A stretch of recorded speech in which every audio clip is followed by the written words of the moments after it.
तो नमस्कार मित्रों। तो आजना लेक्चर में આપણે सीमित प्रक्रियकનો अभ्यास કરીશું। ચાલો આનો અભ્યાસ કરતા પહેલા બધાને હેપી દિવાળી અને હેપી ન્યૂ યર। તમારું આવનારું વર્ષ એકદમ સુખી અને તમારી બધી જ ઈચ્છા જે પૂરી થાય, જેને ડૉક્ટર બનવું એ ડૉક્ટર બની જાય અને એન્જિનિયર બનવું એ એન્જિનિયર બની જાય એવી પ્રાર્થના। ટૂંકમાં પોતાના બધા જ સપના પૂરા થઈ જાય એવી ભગવાનને પ્રાર્થના અને સામે એવી મહેનત પણ કરજો અને સારી મહેનત કરો એવી પણ ભગવાનને પ્રાર્થના। તો હવે સીમિત પ્રક્રિયક, તો એનો અર્થ અંગ્રેજીમાં એવો થાય લિમિટિંગ રિએજન્ટ। તો આગળના લેક્ચરમાં આપણે પ્રક્રિયા બેલેન્સ બરાબર એટલે કે તત્વયોગમિતિ અને તત્વયોગમિતીય ગણતરીનો અભ્યાસ કર્યો હતો। તો પ્રક્રિયા બેલેન્સ એમાં જોયું હતું આપણે કે પ્રક્રિયા સમતોલન કરીને જ આપણે તત્વયોગમિતીય ગણતરી કરી શકતા હતા। તો આજે સીમિત પ્રક્રિયક વિશે અભ્યાસ કરીશું।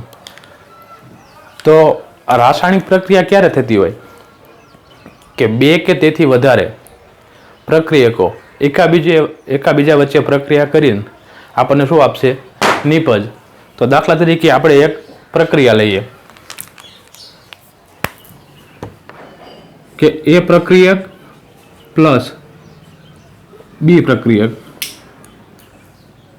આની પ્રક્રિયા કરીને આપણને એ બી નિપજ મળે આ બે વચ્ચે। ચલો રાસાયણિક પ્રક્રિયામાં તીરની જે આ બાજુ હોય ને એને પ્રક્રિયક કહેવાય, પ્રક્રિયક, અને ઓલી બાજુ હોય એને શું કહેવાય? નિપજ। તો બે કે તેથી વધારે પ્રક્રિયકો એકાબીજા વચ્ચે પ્રક્રિયા કરીને આપણને શું આપે? નિપજ। હવે સીમિત પ્રક્રિયક સમજવા માટે જો પહેલાં તો આપણે રાસાયણિક પ્રક્રિયા હોય કોઈ પણ એને સમતોલન એટલે કે બેલેન્સ કરતા હોય, પણ સીમિત પ્રક્રિયકની અંદર જ્યારે પ્રક્રિયા બેલેન્સ કરવી ને ત્યારે એનો જથ્થો સમતોલનમાં હોતો નથી। ચલો દાખલા તરીકે આ એ પ્રક્રિયક પ્લસ બી પ્રક્રિયક આ બે પ્રક્રિયા કરે છે, તો આ બેમાંથી બેના જથ્થા સરખા હશે નહીં। કોઈ પણ આ બેમાંથી એક પ્રક્રિયકનો જથ્થો વધારે છે અને એક પ્રક્રિયકનો જથ્થો કેવો હોય? ઓછો હશે, એમાંથી આપણને નિપજ મળે। દાખલા તરીકે જે આ એ પ્રક્રિયક છે તો એનો જથ્થો ઓછો હોય અને જે આ બી પ્રક્રિયક છે એનો જથ્થો કેવો હોય? વધારે।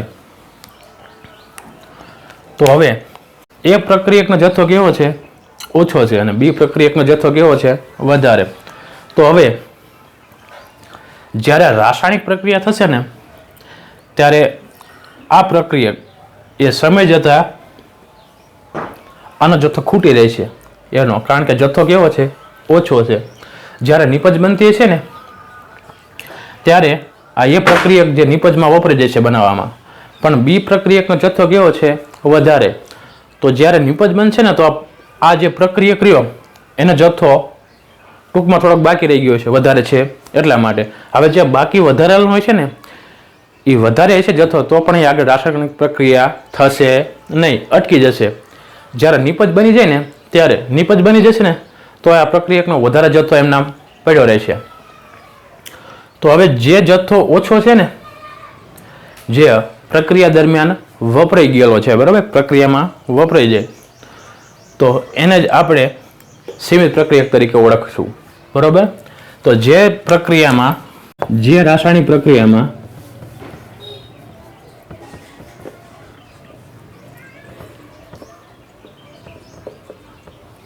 જે પ્રક્રિયકનો જથ્થો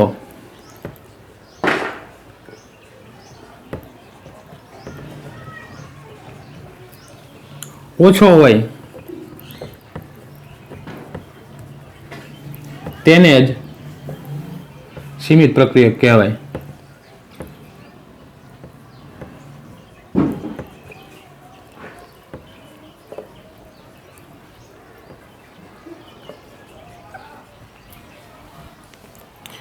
એટલે કે ટૂંકમાં લિમિટ આવી ગઈ હોય ને તો આને ઇંગ્લિશમાં લિમિટિંગ રિએજન્ટ કહેવાય. તો કોઈ પણ આપણે કોઈ પણ વસ્તુને હોય, કોઈ પણ વ્યક્તિ આપણે હેરાન કરતું હોય તો આપણે કહેતા હોય ને કે તું તારી લિમિટમાં રહી જાય એમ. લિમિટથી બહાર જતો નહીં, બાકીને પડશે એમ. તો એવી જ રીતે જે પ્રક્રિયકમાં આ બે પ્રક્રિયકમાં આનો જથ્થો એનો ઓછો છે અને બી પ્રક્રિયકનો જથ્થો કેવો છે વધારે. તો જ્યારે રાસાયણિક પ્રક્રિયા થતી હોય ને ત્યારે એ પ્રક્રિયક પૂરેપૂરો વપરાઈ જતો હોય અને બી પ્રક્રિયક રહ્યો એનો જથ્થો થોડોક પડ્યો રહ્યો હોય છે. પણ આ જેવો એ પ્રક્રિયક પૂરો થઈ જાય ને ત્યારે નિપજ બની જતી છે અને બી પ્રક્રિયકનો જથ્થો એમનામ પડ્યો રહેતો હોય તો પણ નિપજ આપણને મળે. તો આવા જ પ્રક્રિયકને શું કહેવાય? સીમિત પ્રક્રિયક. ચાલો આને આપણે એક ઉદાહરણ દ્વારા સમજીએ એટલે વધારે ખબર પડશે. ચાલો પ્રશ્ન જોઈએ કે 50 કિલોગ્રામ નાઇટ્રોજન ગેસ અને 10 કિલોગ્રામ હાઇડ્રોજન ગેસને એમોનિયા મેળવવા મિશ્ર કરવામાં આવ્યા છે. તો ઉત્પાદિત થયેલા એમોનિયાની કિલોગ્રામમાં ગણતરી કરો અને આ પરિસ્થિતિમાં એમોનિયા ઉત્પાદનમાં સીમિત પ્રક્રિયકને ઓળખી બતાવો. હાઇડ્રોજન માટે 1 અને નાઇટ્રોજન માટે 14 ગ્રામ એનું પરમાણ્ય દળ આપેલું છે. તો સૌપ્રથમ આપણે પ્રક્રિયા લખી લઈએ અને પ્રક્રિયા લખીને એને બેલેન્સ કરી લઈએ. ચલો પહેલા નાઇટ્રોજન વાયુ લીધેલો છે, એની પ્રક્રિયા હાઇડ્રોજન વાયુ સાથે કરવી. તો એમાંથી આપણને એમોનિયા વાયુ મળે જે હેબર વિધિથી કરવામાં આવે છે. બરાબર, આને હેબર પ્રોસેસ કહેવાય. ચાલો આ બાજુ 2 નાઇટ્રોજન, આ બાજુ 1 નાઇટ્રોજન. ચાલો બેલેન્સ કરી લઈએ. 2 નાઇટ્રોજન, બરાબર, બે બાજુ 2 નાઇટ્રોજન સરખા થઈ ગયા. હવે હાઇડ્રોજન ગણો. આ બાજુ 3 દૂને 6 હાઇડ્રોજન, આ બાજુ 2. તો આ બાજુ આપણને 3 સમતુલન કરી નાખ્યું. બરાબર. તો હવે જો જ્યારે નાઇટ્રોજનનો 1 મોલ અને હાઇડ્રોજનના 3 મોલ, આ બે એકાબીજી વચ્ચે પ્રક્રિયા કરીને આપણને 2 મોલ એમોનિયા વાયુ આપે છે. તો હવે આપણે સૌપ્રથમ વજન આપેલું છે તો એના પરથી આપણે બેના મોલ મેળવી લઈએ. સૌપ્રથમ પહેલા આપણે નાઇટ્રોજનના મોલ મેળવી લઈએ કે N2 ના મોલ બરાબર વજન ભાગ્યા અણુભાર. N2 ની જ વાત થાય છે. ચલો વજન કેટલા આપેલો નાઇટ્રોજનનો? 50 કિલોગ્રામ. બરાબર, કિલોગ્રામ. અને આનું જે અણુભાર થશે N2 નો, 1 નો 14 થાય તો 2 નો કેટલો થાય? 28 ગ્રામ પ્રતિ મોલમાં થશે. બરાબર. તો આને આપણે ગ્રામમાં ફેરવી નાખીએ. ચલો તો 50 ને ગુણ્યા 10 ની 3 કરી નાખું એટલે ગ્રામમાં થઈ જાય છે ને. ચાલો આનું થશે ગ્રામ પ્રતિ મોલ. તો આને તમે ગણતરી કરશો એટલે જવાબ આવશે 1.78 ગુણ્યા 10 ની 3 ઘાત મોલ આવશે. ચલો એવી જ રીતે હાઇડ્રોજનના મોલ મેળવી લઈએ. H2 ના મોલ. ચલો વજન ભાગ્યા અણુભાર. ચલો કેટલા આપેલા છે? 10 કિલોગ્રામ. તો આનો આપણે ગ્રામમાં ફેરવી નાખી એટલે 10 ને 3 એટલે આ ગ્રામ થઈ જાય છે. ચલો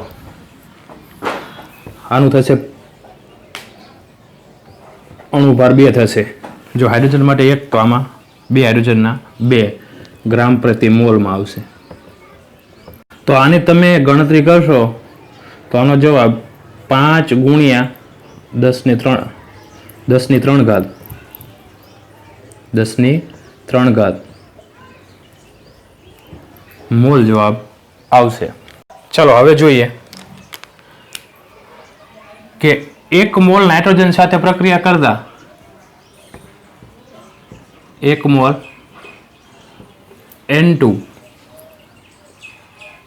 N2 ગેસની પ્રક્રિયા કરવા માટે આપણને 3 મોલ હાઇડ્રોજનની જરૂર પડે છે, બરાબર? તો 1.78 ગુણ્યા 10⁻³ મોલે કેટલાની જરૂર પડે? હાઇડ્રોજનની જરૂર પડશે 1.78 ગુણ્યા 10⁻³ મોલે N2 એ હાઇડ્રોજનની કેટલી જરૂર પડે? ચલો કરી નાખો ક્રોસ ગુણાકાર. 1.78 ગુણ્યા 10⁻³ ગુણ્યા 3/1 નો લખો તો ચાલે. ચલો આનો જવાબ આવશે 5.35 ગુણ્યા 10⁻³, બરાબર? આટલા મોલ H2 ની જરૂર પડશે.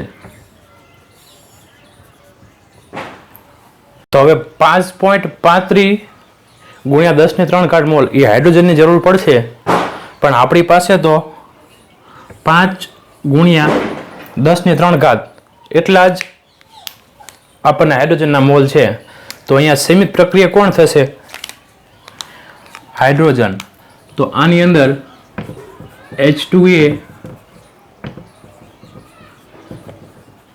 સીમિત પ્રક્રિયક છે, કારણ કે હાઇડ્રોજનના મોલ જે આપણને નાઇટ્રોજનની આપણે મોલ મેળવીએ ત્યારે એ વધારે મળે છે એની સરખામણીમાં, પણ હાઇડ્રોજનના જે મોલ છે એ ઓછા જ મળે છે.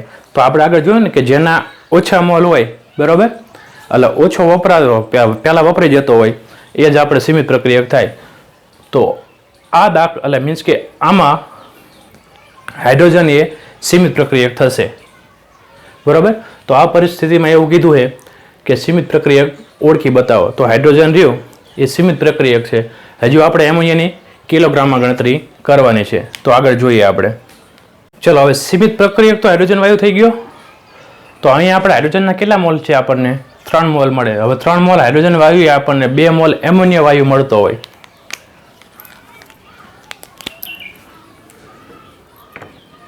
ત્રણ મોલ H2 ગેસ એ આપણને 2 મોલ એમોનિયા મળે, બરાબર? એમોનિયા વાયુ મળે. તો આપણે આગળની ગણતરીમાં જોયું હતું કે 5 મોલ આપણને 5 ગુણ્યા 10⁻³ હાઇડ્રોજન વાયુ મળતો હતો. તો 5 ગુણ્યા 10⁻³ મોલ હાઇડ્રોજન ગેસે આપણને કેટલા મોલ એમોનિયાના મળે? તો કરી નાખો ક્રોસ ગુણાકાર. 2 ગુણ્યા 5 ગુણ્યા 10⁻³ છેદમાં 3. ચલો આનું થશે 10 ગુણ્યા 10⁻³ છેદમાં 3. ચલો આનો જવાબ 3.33 ગુણ્યા 10⁻³ મોલ કોના મળશે? એમોનિયા ગેસના. ચલો હવે આપણને એમોનિયાના મોલ મળી ગયા. તો એમોનિયાના મોલ ઉપરથી આપણને એમોનિયાનું વજન પણ મળી જશે કે કેટલા ગ્રામ હોય. તો ચલો જોઈએ કે એમોનિયાના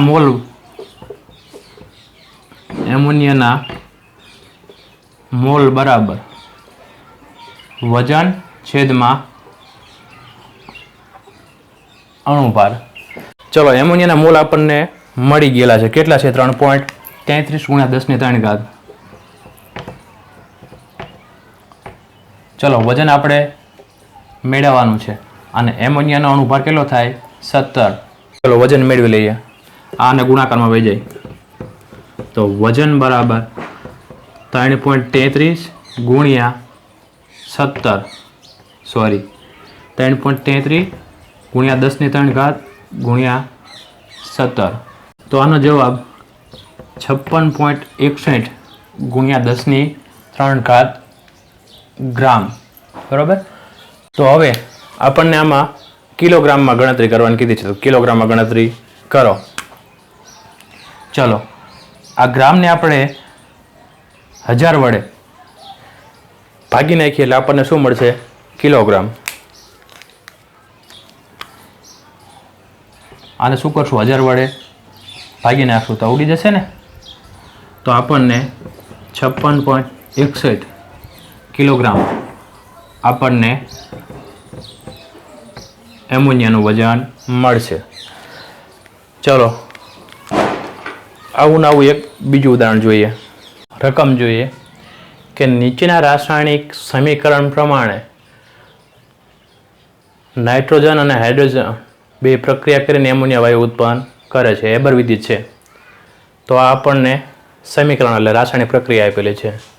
તો પહેલું જોઈએ કે 2 × 10⁻³ ગ્રામ નાઇટ્રોજન અને 1 × 10⁻³ ગ્રામ હાઇડ્રોજન પ્રક્રિયા કરે તો એમોનિયાનું દળ ગણો.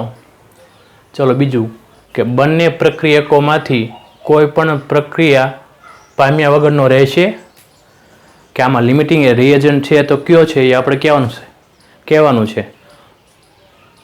જો હોય તો કયો છે અને દળ ગણવાનું કીધું છે એ કહેવાનું છે આપણે. ન હોય તો કંઈ વાંધો નહીં. તો આપણે જોઈએ, ગણતરીની શરૂઆત કરીએ. ચલો, પહેલાં સમીકરણ લખી લઈએ આપણે. રાસાયણિક પ્રક્રિયા: nitrogen gas 3 mall hydrogen gas અને 2 મોલ આપણને શું મળે છે? એમોનિયા. ચલો, નાઇટ્રોજનના કેટલા મોલ છે? નાઇટ્રોજનના 1 મોલ છે અને હાઇડ્રોજનના 3 મોલ અને 2 મોલ કોના છે? એમોનિયાના. બરાબર. આંકડો આગળ હોય જેના મોલ હોય. આપણે આનું પરમાણ્વીય દળ ગણીએ કે 1 નાઇટ્રોજનનું 14 ગ્રામ હોય તો આનું કેટલું થશે? 2 નું 28 ગ્રામ. ચલો, આનું 6 ગ્રામ શું થશે? હાઇડ્રોજન. 3 × 6 થશે ને? 6 ગ્રામ હાઇડ્રોજન. ચલો, અહીંયા 2 મોલ એમોનિયા છે તો 1 એમોનિયાનું મોલ 17 ગ્રામ થાય તો 2 મોલનું 34 ગ્રામ વજન થાય.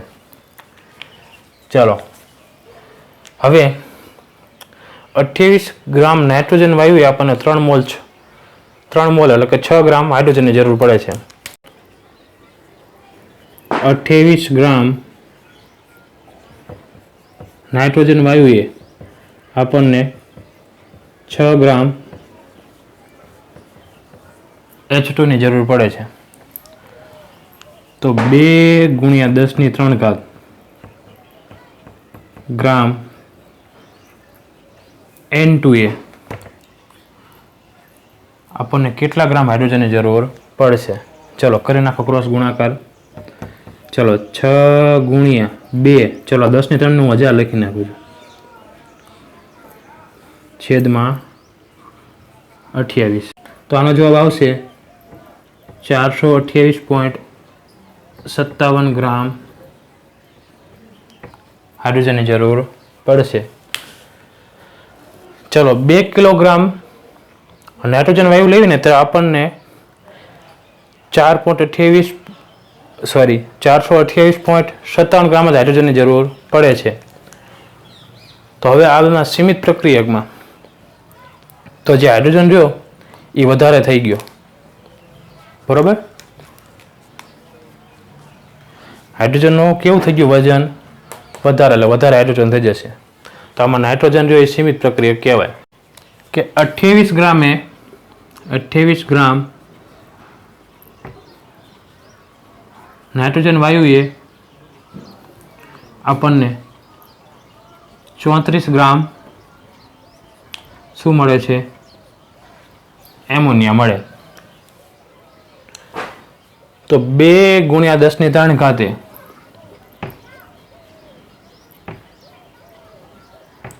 નાઇટ્રોજને આપણને કેટલો એમોનિયા મળશે?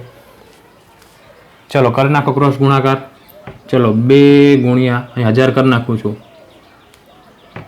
ગુણ્યા 34 છેદમાં 28. તો આનો જવાબ 2428.57 ગ્રામ. ચલો આને ફેરવી નાખો વૈજ્ઞાનિક સંકેત પદ્ધતિમાં. તો આને 2.28 ગુણ્યા 10⁻³ ગ્રામે લખી શકાય ને? આ રીતે પણ લખી શકાય. ચલો 2 ગુણ્યા 10⁻³ નાઇટ્રોજન અને 1 ગુણ્યા 10⁻³ ગ્રામ હાઇડ્રોજન પ્રક્રિયા કરે ને ત્યારે એમોનિયાનું દળ આપણને 2.428 ગુણ્યા 10⁻³ ગ્રામ જેટલું એમોનિયા આપણને મળે છે. ચલો બીજો પ્રશ્ન જોઈએ. બંને પ્રક્રિયકોમાંથી કોઈ પણ પ્રક્રિયા પામ્યા વગરનો રહેશે? હા. તો 2 ગુણ્યા 10⁻³ ગ્રામ નાઇટ્રોજનની જ્યારે પ્રક્રિયા હાઇડ્રોજન સાથે કરે ને ત્યારે 428.57 ગ્રામ હાઇડ્રોજનની જરૂર પડે છે. પણ આપણને 1 ગુણ્યા 10⁻³ એટલે 1 કિલોગ્રામ આપેલું છે. તો હાઇડ્રોજન રહ્યો એ પ્રક્રિયા પામ્યા વગરનો રહેશે. તો ત્રીજો પ્રશ્ન જોઈએ. તો હા, તો કયો પ્રક્રિયક અને તેનું દળ કેટલું હશે એ જોઈએ. તો હવે આપણને ખબર પડી ગઈ કે પ્રક્રિયા પામ્યા વગરનો કોણ રહેશે? હાઇડ્રોજન. બરોબર. હવે હાઇડ્રોજનનું કેટલું બાકી રહેશે આપણે વજનને જોઈ લઈએ. પ્રક્રિયા પામ્યા વગરનો હાઇડ્રોજનનું દળ. ચલો આપણને રકમમાં જ કીધું છે કે 1 ગુણ્યા 10⁻³ ગ્રામ હાઇડ્રોજનને એટલે તો એને 1000 લખીએ કઈ ને. તો હવે આગળ આપણે જોયું તો 1000 ગ્રામ જ દે. પણ આપણે જ્યારે 2 ગુણ્યા 10⁻³ નાઇટ્રોજન સાથે પ્રક્રિયા કરી ને તો આપણે આગળ જોયેલું છે, વિડીયો તમે જોઈ લેજો પાછો કરી. એમાં 428.57 ગ્રામ જ હાઇડ્રોજનની જરૂર પડતી હતી. તો બાકી બચેલો આને તમે બાદબાકી કરશો 571.43 ગ્રામ હાઇડ્રોજન જે પ્રક્રિયા પામ્યા વગરનો રહેશે. ચલો આને ફેરવી નાખો. ચલો આને વૈજ્ઞાનિક સંકેત પદ્ધતિમાં ફેરવીએ. તો 5.71. ચલો પોઈન્ટ આ બાજુ 2 ખસે ને. ચલો આ બાજુ ધન આવશે એટલે 5.71 ગુણ્યા 10⁻² ગ્રામ આટલો વજન પ્રક્રિયા પામ્યા વગરનો રહેશે. જો આમાં લિમિટિંગ રિએજન્ટ કે ને તો ભાઈ નાઇટ્રોજન આવશે. બરોબર. શું આવશે? નાઇટ્રોજન લિમિટિંગ રિએજન્ટ એટલે સીમિત પ્રક્રિયક.